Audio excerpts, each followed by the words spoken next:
Hello and welcome everyone. तो आज हम जीडीसी यूपीपीएससी जीडीसी का जो मेन एग्ज़ाम होगा उसको बारे में चर्चा करेंगे।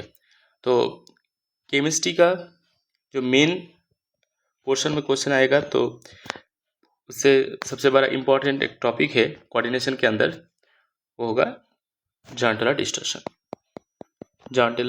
डिस्टर्शन। तो इसी को बारे में हम चर्चा करेंगे आज। तो देखिए, tetragonal distortion of octahedral complex. Octahedral complex के अंदर जॉन टेलर डिस्टॉर्शन क्या होता है, किस तरह होता है, उसी को बारे में हम आज देखेंगे। तो देखो, अगर ऑक्टाहेड्रल कॉम्प्लेक्स परफेक्ट कॉम्प्लेक्स होगा, मतलब परफेक्ट ऑक्टाहेड्रल होगा, तो हर तरफ एम बॉन्ड लेंथ क्या होगा, इक्वल होगा। मतलब इधर इधर सेम होगा, परफेक्ट सिमेट्री होगा, दैट मीन्स परफेक्टली ऑक्टाहेड्रल होगा। लेकिन क्या होता है, कभी कभी डिस्टॉर्शन होता है। तो डिस्टॉर्शन क्यों होता है? ड्यू टू द एनवायरमेंटिक लिगेंड अगर अलग अलग होगा तो भी हो सकते, और electronic environment that is electron distribution अगर डिफरेंट होगा तब भी होते हैं। तो देखो, टेट्रागोनल एलोंगेशन कब बोलते हैं? जब ए वाला बॉन्ड लेंथ लॉन्गर हो जाएगा। देखो इधर लॉन्गर, इसको बोलते हैं कि टेट्रागोनल एलोंगेशन। अगर ए वाला बॉन्ड लेंथ छोटा हो जाएगा in comparison to this 4 ml bond length, तो उसको बोलते हैं कॉम्प्रेशन। तो इन जनरल एलोंगेशन होता है जेड आउट और कॉम्प्रेशन होता है जेड इन। तो क्यों इसको जेड आउट, क्यों इसको जेड इन बोलते हैं, वही हम देखेंगे।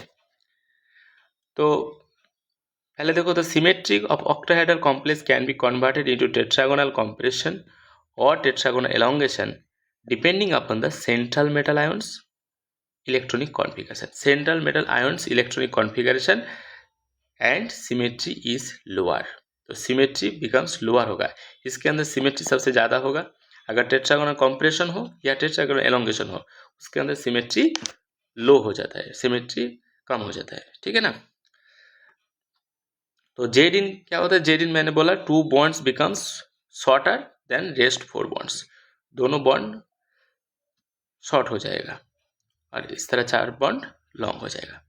लेकिन यहाँ पे क्या हो जाएगा? 2 bonds becomes longer than rest 4 bonds. वही बात बोला मैंने। Now along the z axis repulsion between metal and ligand orbital is higher and energy of the dz square orbital increases।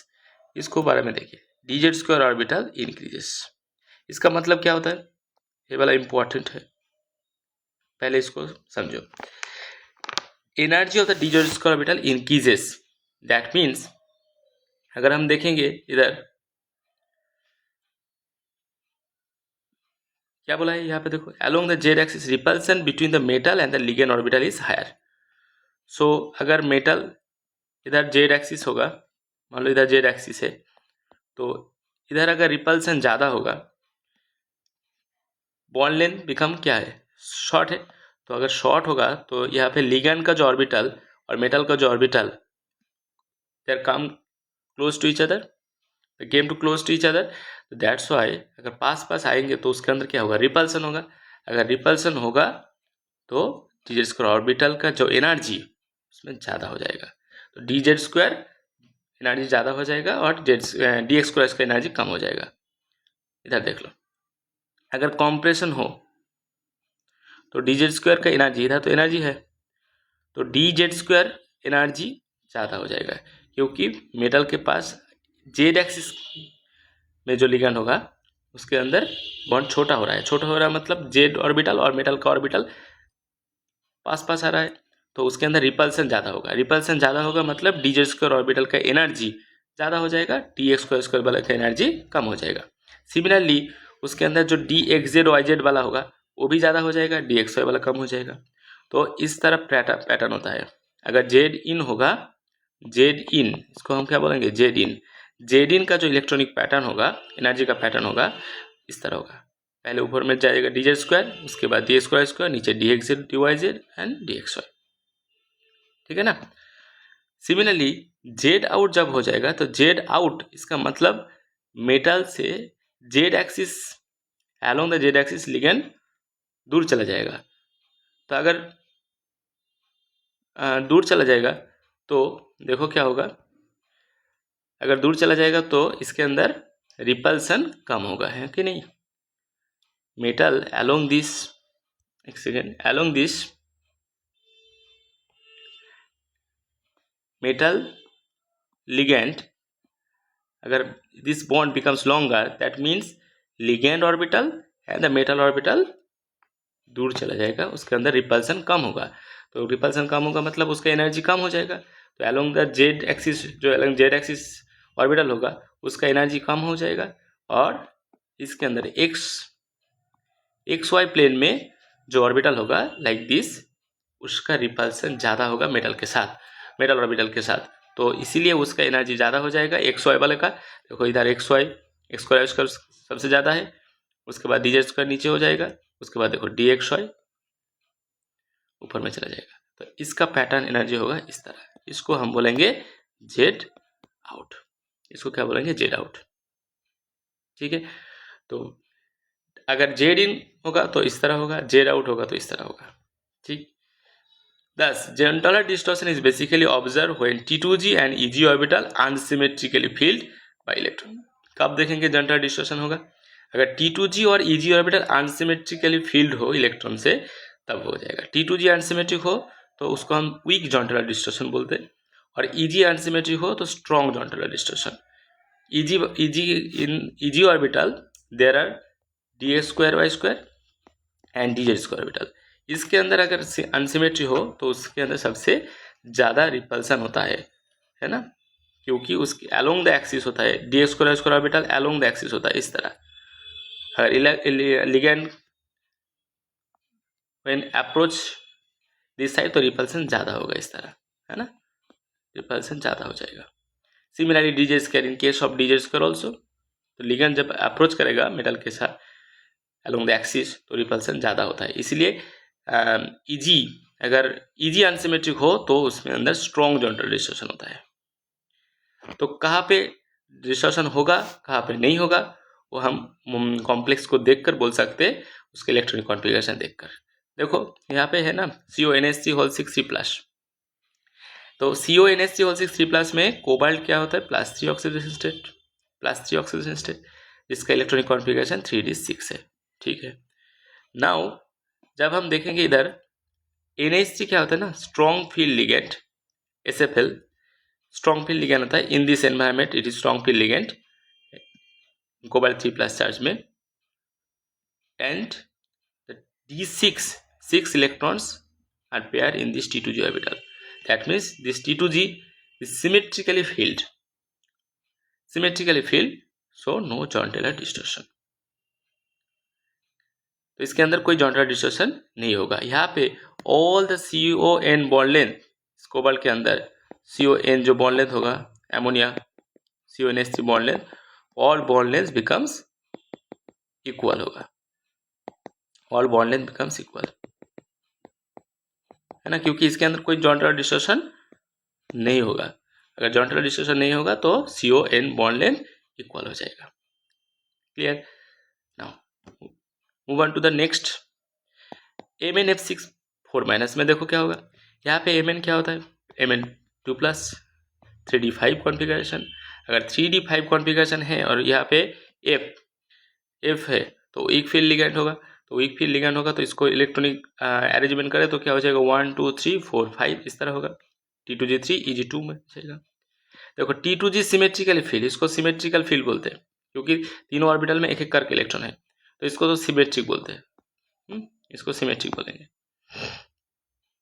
और इसको भी सिमेट्रिक बोलेंगे क्योंकि EG ऑर्बिटल में भी एक एक इलेक्ट्रॉन है तो उसके अंदर भी सिमेट्रिक है, तो ओवरऑल सिमेट्रिक हुआ, सिमेट्रिकल डिस्ट्रीब्यूशन ऑफ इलेक्ट्रॉन, इसलिए इसको भी इसके अंदर भी नो Jahn-Dollar distortion होगा। क्लियर, तो इसमें भी Jahn-Dollar distortion नहीं होगा। अब देखेंगे कोबाल्ट 2 इन स्ट्रॉन्ग फील्ड बोला है, कोबाल्ट 2 इन स्ट्रॉन्ग, कोबाल्ट 2 मतलब 3d7 एंड स्ट्रॉन्ग फील्ड बोला है। तो स्ट्रॉन्ग फील्ड होगा तो इस तरह पैटर्न होगा, 1 2 3 4 5 6 7, मतलब T2G तो सिमेट्रिक हो गए, है ना, ये वाला तो सिमेट्रिक हो गए। ये वाला सिमेट्रिकली फील्ड हो गई। लेकिन देखो ईजी में एक ही इलेक्ट्रॉन प्रेजेंट है, 2 ऑर्बिटल था लेकिन एक इलेक्ट्रॉन है, तो अनसिमेट्रिक। और अनसिमेट्रिक मतलब जॉइंट डिस्टॉर्शन तो होगा लेकिन स्ट्रॉन्ग वाला होगा। क्यों? क्योंकि ईजी में अनसिमेट्रिक है।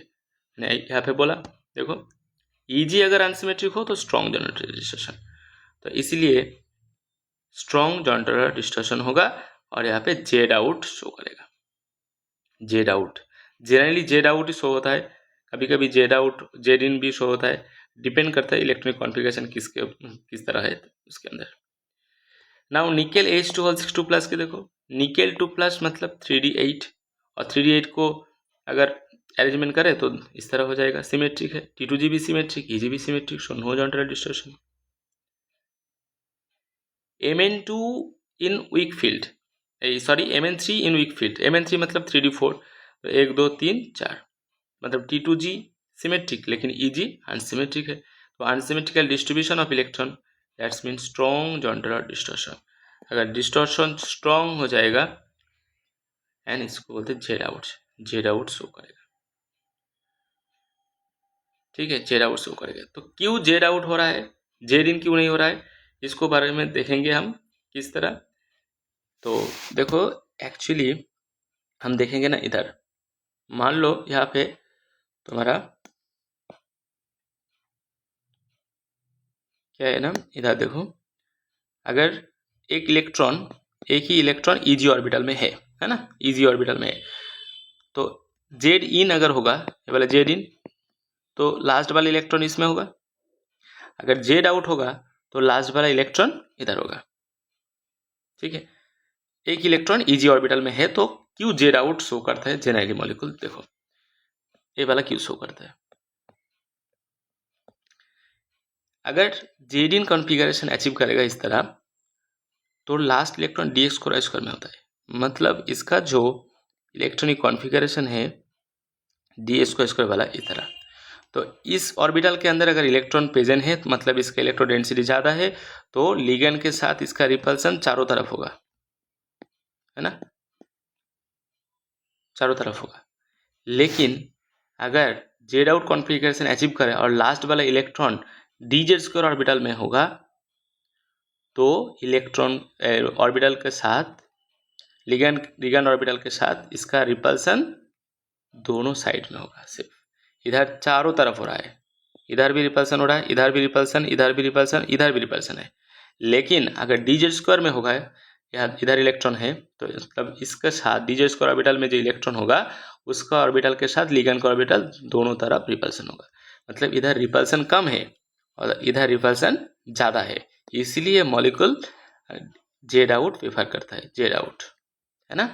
अगर जेड आउट कॉन्फ़िगरेशन होगा तो last electron D Z square में होगा, यही तरह ना, यही तो जेड आउट का कॉन्फ़िगरेशन। और जेड इन होगा तो डी एक्स स्क्वायर में होना चाहिए, लेकिन इधर डी स्क्वायर में होगा तो इसके ज़्यादा रिपल्सन हो जाएगा। तो ज़्यादा रिपल्सन को मिनिमाइज करने के लिए मॉलिक्यूल अचीव करते हैं जेड आउट कॉन्फ़िगरेशन, इसीलिए यहाँ पे जेड